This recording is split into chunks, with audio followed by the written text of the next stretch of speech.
Salut à tous, c'est Arthur Bérondi et bienvenue dans Sneakin' Singles, l'émission qui parle d'un seul modèle de sneakers. Aujourd'hui, on enchaîne avec l'histoire d'un autre modèle mythique de New Balance qui l'a relancé dans la course au basket les plus innovantes quand c'était la guerre des marques à la fin des années 80. On va parler de la New Balance 576.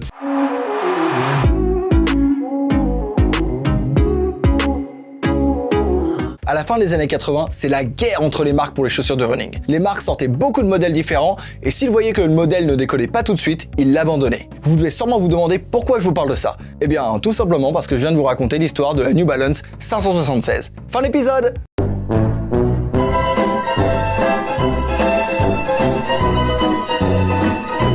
Non, je plaisante, calmez-vous. Restez là. La New Balance 576 a mis du temps à décoller. Elle a eu le droit à un départ très moyen et son succès s'est fait par vagues. Lors de sa sortie, elle laissait les sneakerheads indifférents, mais on va voir que ce n'était pas le cas par la suite. La 576 fait des suites à 990. Elle fait partie de cette lignée de sneakers de luxe sortis par la marque. Celle-ci sort en 1988. À l'époque, les chaussures de running étaient loin d'avoir atteint leur paroxysme en termes de qualité et technique. Tout restait à faire. Néanmoins, il y avait une sneaker qui avait un peu tout bouleversé. La Air Max One de chez Nike sortie en 1987. Il fallait trouver un moyen pour les autres marques de contrer ce mastodonte et cette révolution. New Balance propose donc un nouveau modèle dont le design est inspiré de la 675. New Balance, recommencez pas avec les noms, je vais m'énerver. Le designer a pris la 675, a travaillé sur les couleurs, la matière et la forme et a créé la 576. C'était une révolution pour la marque puisque c'était un modèle entièrement en cuir. C'était la première fois qu'ils faisaient une chose pareille car leur précédent modèle était plutôt un mélange de mèche, le tissu avec de la maille très large, et de cuir. La 576, c'était du cuir lisse et du suède. Bon, c'est pas mal, mais qu'est-ce qui rend cette sneaker si spéciale ? Sa composition. En général, les sneakers ont 12 composants différents. Celle-ci en a 27! Et ça a séduit énormément les runners, à qui ça a donné l'impression que la sneaker est beaucoup plus performante que les autres modèles. Et si vous croyez que c'est un piège ou un coup marketing, pas du tout, puisque la paire est équipée de la semelle intermédiaire C-Cap et de la technologie N-Cap qui permet une dispersion parfaite des chocs. Il y avait tout pour créer la meilleure sneaker du moment. Mais ça n'a pas vraiment marché. Au départ, la sneaker devait être distribuée sur la totalité du territoire américain. Elle obtient un petit succès à New York, mais dans le reste des États-Unis, ce n'est pas trop ça. Mais quelqu'un va sauver toutes ces paires bloquées dans les stocks. Un responsable de vente allemand va acheter tout le stock en trop de 576 et va les importer en Allemagne. La première année est un grand succès en conséquence car la paire marche en Europe, mais elle finit par disparaître assez vite. La 576 laisse la place à la 574.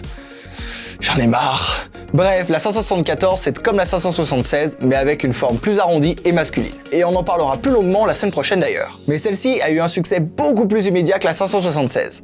En 1989, la 577, je vais péter un câble. Bref, encore des nouveaux nombres, la même sneaker mais avec des formes légèrement différentes et va savoir pourquoi, elles ont eu tellement de succès qu'elles ont fait beaucoup d'ombre à la 576. Celle-ci était alors sur le point de disparaître, mais vous savez ce qu'on dit, il ne faut pas tuer la peau de l'ours avant de l'avoir vendue.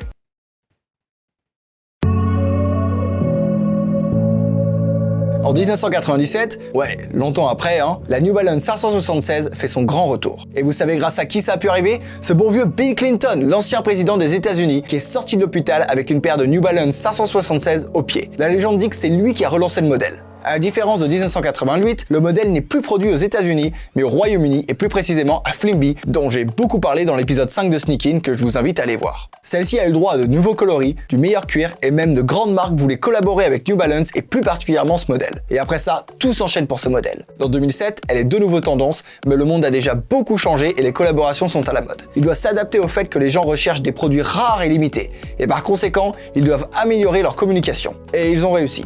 La 576 est maintenant un pur classique de la marque. Ils feront des packs en édition limitée le plus souvent, mais aussi des collaborations avec le célèbre retailer londonien Foot Patrol. Elle est tellement un classique que New Balance l'a choisi pour célébrer les 30 ans d'existence de l'usine de Flimby en Angleterre. Pour ses 25 ans, elle aura le droit au 25th Anniversary Pack et pour ses 30 ans, un pack OG avec dedans une paire grise et une paire bleu marine. Cette chaussure est toujours produite exclusivement en Angleterre et a réussi à traverser l'épreuve du temps. Mais qu'en sera-t-il dans 10 ans ? Bah, ce sera toujours pareil. Ou alors ils nous sortiront encore d'autres numéros. On verra bien. Merci à tous d'avoir regardé cet épisode de Sneakin' Singles. N'hésitez pas à liker, à commenter et à vous abonner à la chaîne si vous avez aimé la vidéo. On a aussi un compte Instagram avec des émissions exclusives chaque semaine dessus. N'hésitez pas à nous suivre. Nous remercions également notre partenaire KikiKicks qui nous fournit toutes les paires que vous voyez dans le décor et dans toutes les vidéos. Quant à moi, je vous dis à très bientôt sur Sneak On Air.